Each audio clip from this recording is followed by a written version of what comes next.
sapagkat napakalaki, napakaganda ng inyong pinapakita ngayon na kahit na busy kayo, kahit na dapat nagpapahinga kayo sapagkat ngayon ay holiday, nasa pamilya kayo, but instead of that, you have become a concerned citizen at nandito kayo para makiisa dito sa ating napakahalagang barangay assembly. Congratulations sa inyong lahat.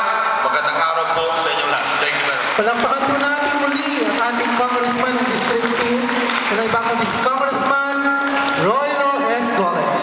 Okay, ayan. Acknowledge din natin ang pagdating ng ating barangay kagawad, Paulo Marquez.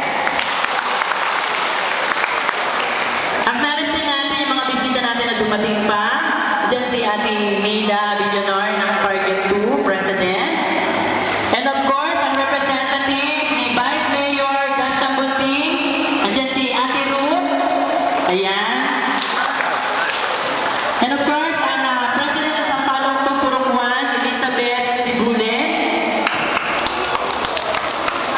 Sampaloc 2, Phase 3B, Jasmine Ramos.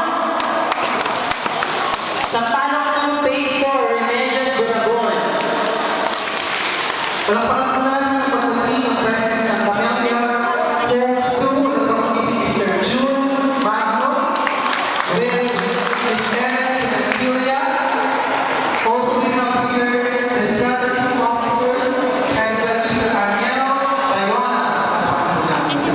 And of course, ating mga bisita din na nandito, makarami report. Si SPO1 Anthony Alisig. Ayan. Na PCP5.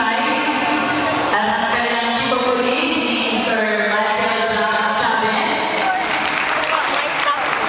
And of course, ang Chief of Police ng PCP6, si Mr. Dugasan. And ang Chief of Fire, si Mr. Alexander Baina. Magandang araw po. Okay, ang proyekto po ng ang Forces ng Kabataan ay di mapapasulit ang nagkakita at patuloy ng mga proyekto na sinulan. Tapat po natin ang pag-uunlad ng SK, Chairman ng Mr. Kimkin Delubio. And of course, ang ating mga SK kagawad, kasama niya para report din. Yan, meron silang ipapakita na video.